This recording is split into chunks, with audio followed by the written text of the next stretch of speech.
The point of this mechanism is to bring us closer together, to bring us more in touch with who is doing what, where, and with what effect. Hopefully, by this means, we can replicate, spread, and ultimately transform Jamaica. That's the purpose for which we're gathered here this morning, for this mechanism that is being launched. Today's exposition and launch is a significant milestone in a process which began in June of 2008, when both UNICEF and UNDP jointly organized an exploratory mission. And the purpose of the mission is to assess whether there's a need for an electronic platform, an electronic network, also known, as Carol said, a strange creature, a community of practice. And the idea for the community of practice is for persons active in the areas of security, justice, and peace to connect in the field of their work. The mission met with a wide cross-section of persons from government, NGOs, community-based organizations, academia, private sector, as well as international development agencies. The mission found that there are several different types of networks in Jamaica, including some that address issues of security, justice, and peace. However, these networks were reported to be functioning independently and without a systematic way of sharing information and knowledge across the different groups. Also, with urban and rural distribution, it is very difficult to know of each other's existence and work.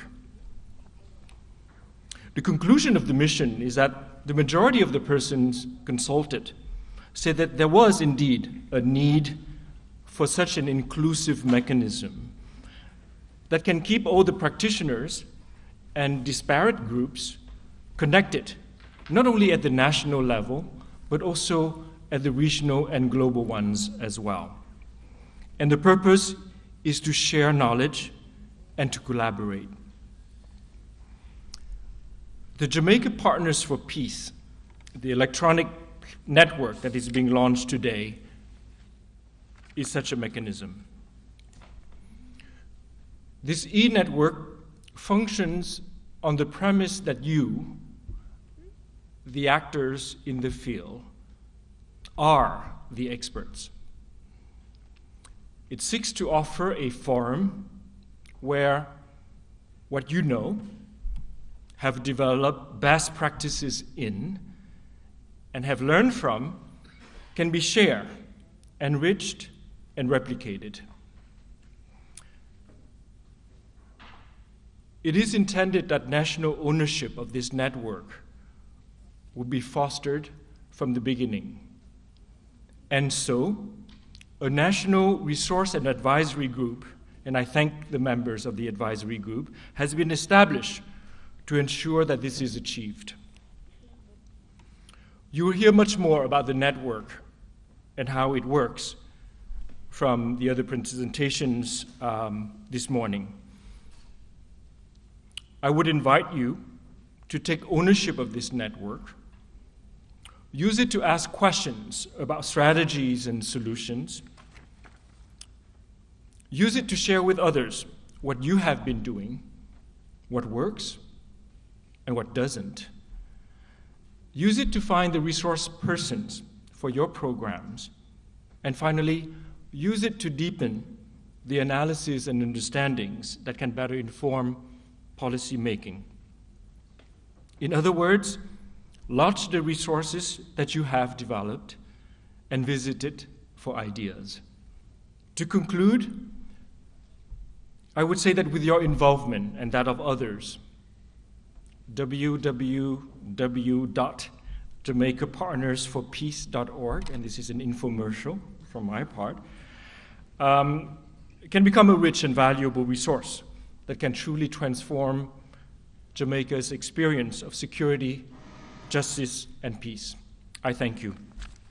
The Kingston and St. Andrew Action Forum and civil society endorse the Jamaica Partners for Peace. The Jamaica Security, Justice, and Peace Community of Practice.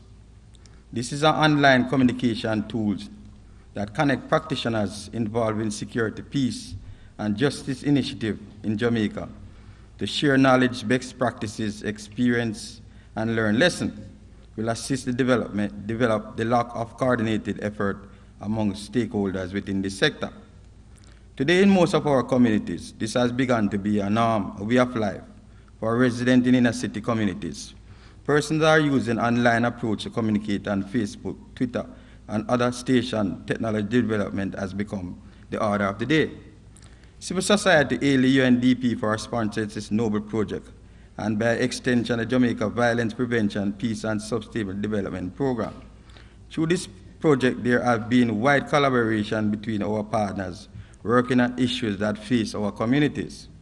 The Kingston and St. Andrew Action Forum can truly say we have practiced harmonization since our inception. Within our organization, persons from the different political divide share the leadership, and communities which work are from different political spectrum. We help build bridges between civil society, research institutions, government, and stakeholders.